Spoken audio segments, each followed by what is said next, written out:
کہ جو اس فرسامن میں ہے۔ نمبر 2 یہ ہے فلسفہ انقلاب کے حوالے سے اہم ترین نقطہ، اسی پہ آج میں بات ختم کروں گا۔ اس کا سب سے جو اہم نتیجہ نکلا وہ کیا تھا؟ یہ چیزیں آپ کو کہیں سیرت کی کتابوں میں نہیں ملیں گی۔ میں اللہ کا شکر ادا کرتا ہوں، سن 85 میں یہ میں نے 11 تقریریں کی تھی مسجد دارالسلام میں جمعوں کے اندر، 11 جمعوں میں، اور یہ سیرت کے یہ پہلو میرے سامنے کھل کر آئے۔ اس سے پہلے میں نے سیرت کا ایسے مطالعہ نہیں کیا تھا۔ سب سے بڑا فائدہ کیا نکلا؟ عوام کی ہمدردیاں ان کے ساتھ ہو گئی۔ عام آدمی جو ہوتا ہے، جسے ہم کہتے ہیں سائلنٹ میجورٹی، ان میں ہمت نہیں ہوتی۔ ابو جہل اور ابو معیط اور یہ بڑے بڑے سردار اور ولید بن مغیرہ اور عتبہ سب کے سامنے کھڑے نہیں ہو سکتے تھے، کھڑے ہو کر ان کی جواب دہی نہیں کر سکتے تھے، لیکن سائلنٹ تھے، ڈیف اینڈ ڈمب تو نہیں تھے، ڈیف اینڈ بلائنڈ تو نہیں تھے، وہ دیکھتے تھے نا۔ بھائی آج ابو امیہ ابن خلف نے بلال کے ساتھ بہت زیادتی کی ہے، اس کا جسم ادھڑا ہوا تھا، اتنے اس کو کوڑے مارے گئے، اسے گھسیٹ رہے تھے زمین کے اوپر، کھردری مکے کی زمین پتھریلی، اور پھر اس کے اوپر چٹان رکھ دی سینے کے اوپر۔ کیوں؟ کیا ہوا بھائی؟ کیا اس نے کوئی بغاوت کی تھی، کوئی چوری کی تھی، کوئی اپنے آقا کی بیٹی کی عزت پہ ہاتھ تو نہیں ڈال دیا تھا؟ کیا کیا تھا؟ کچھ نہیں، کچھ نہیں، کچھ نہیں، صرف یہ کہ وہ کہتا ہے میں ایک اللہ کو مانتا ہوں۔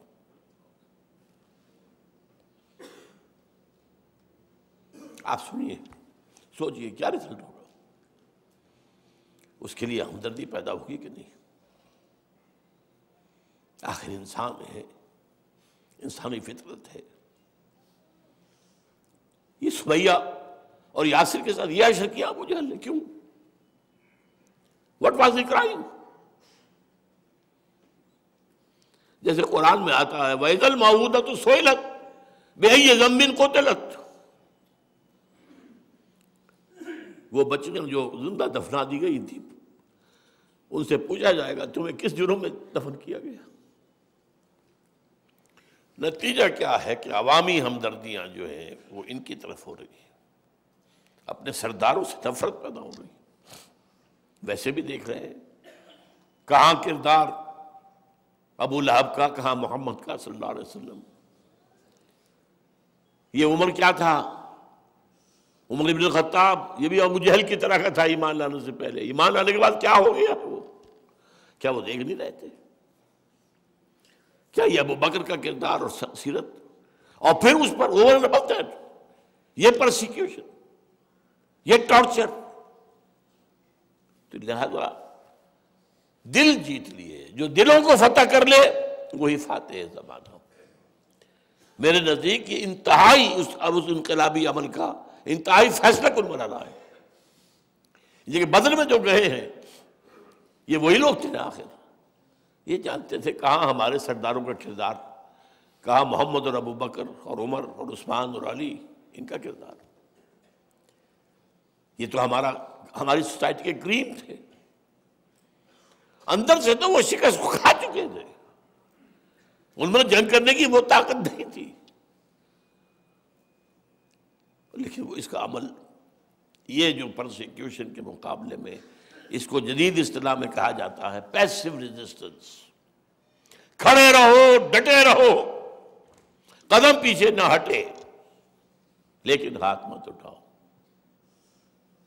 Because you have to buy time.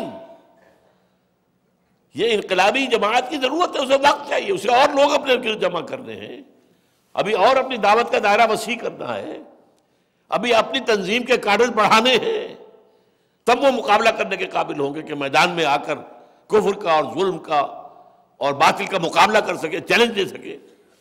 they need time, they have to borrow time۔ اگر وہ شروع میں وائلنٹ ہو جائیں تو کتنے سے تھے کچل دیے جائیں گے۔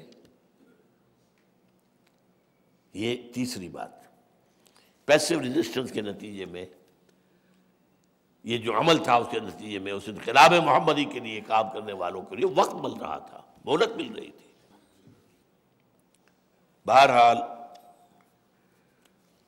اس میں ایک بات نوٹ کر لیجئے، ہجرت کی اجازت اگرچہ دے دی گئی تھی کہ اگر تم سے یہ ناقابل برداشت ہو گیا ہے معاملہ، جیسے کہ میں نے خباب بن الارض کی بات بتائی آپ کو، حدیث بخاری شریف کی، چنانچہ سورہ عنکبوت ہی میں پہلے آیت وہ تھی، شروع کی آیت الف لام میم احسب الناس ان یترکوا ان یقولوا آمنا وهم لا یفتنون ولقد فتنا الذین من قبلهم فلیعلمن اللہ الذین صدقوا ولیعلمن الکاذبین۔ اسی میں پھر آگے آتا ہے یا عبادی الذین آمنوا ان ارضی واسعۃ فایای فاعبدون، اے میرے ایمان لانے والے بندو، میری زمین بڑی کشادہ ہے، بس بندگی میری کرو، اگر یہاں رہ کر نہیں کر سکتے تو چلے جاؤ، چھوڑ دو اس ملک کو۔ بلاد اللہ واسعۃ فضاؤ، حضرت علی کے اشعار ہیں، ورزق اللہ فی الدنیا فصیح فقل للقاعدین علی ہوان اذا ضاقت بکم ارض فصیح۔ جو لوگ انتہائی ذلت میں رہتے ہوئے بھی کسی جگہ پر بیٹھے ہوئے، ان سے کہہ دو بھائی اللہ کی زمین بڑی کشادہ ہے، ذلت کو برداشت نہ کرو، چھوڑو اس کو، جگہ کو چھوڑ دو۔ تو ہجرت حبشہ ہوئی ہے، لیکن ظاہر بات ہے کہ یہ ہجرت عمومی نہیں تھی، فرض نہیں تھی، لازم نہیں تھی، لیکن یہ ہے کہ ہجرت حبشہ اس پرسیکیوشن کا کلائمیکس 3 سال کی شیب بنی ہاشم، شیب ابی طالب کی قید ہے۔ دس از دی کلائمیکس۔ 7ویں سال سے لے کے نبوت کے 10ویں سال تک ایک گھاٹی، 2 پہاڑوں کا سلسلہ، ادھر بھی پہرا ادھر بھی پہرا، بنو ہاشم سب پھینک دیے گئے وہاں، گھروں سے نکال کر، اور کوئی شے اندر نہیں جائے گی کھانے پینے کی، پہرا ہے۔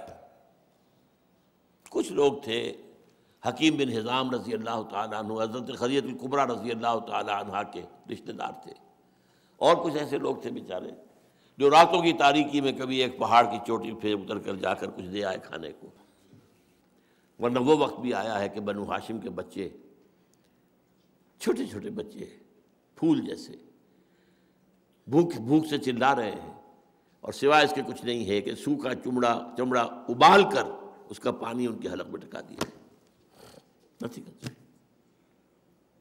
For 3 long years ہم سیرت میں کیا پڑھتے ہیں اور سیرت ہے کیا اصل میں، سوچنے کی بات۔ 3 سال کا شدید بائیکاٹ، خوراک پر ایمبارگو،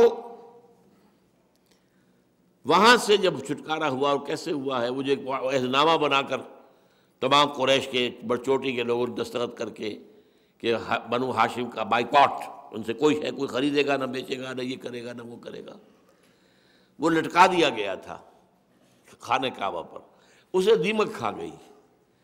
تو کسی نیک دل نے جا کر کہا بھائی وہ تمہارا عہدنامہ تو ختم ہو گیا، اب خدا کے لیے ختم کر دو ان کا معاملہ۔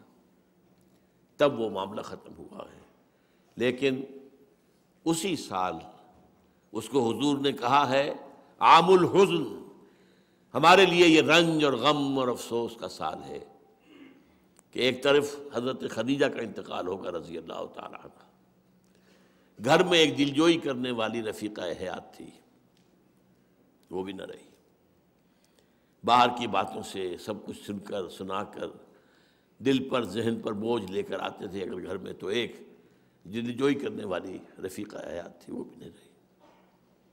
ابو طالب کا بھی انتقال ہو گیا، چاہے وہ ایمان نہیں لائے تھے لیکن انہوں نے پروٹیکشن دی ہے، بنی ہاشم کے سردار کی حیثیت سے، وہ قبائلی زندگی تھی۔ بنی ہاشم ایک یوں سمجھیے جیسے ہمارے ہاں وٹو بڑا قبیلہ ہے، اس میں جو ہے آپ کو مل جائیں گے ماننے کے، شامد کے، تو یہ اس طرح بنو ہاشم، بنو امیہ، بنو فلاں، لیکن یہ سب گھرانے تھے، قبیلہ قریش۔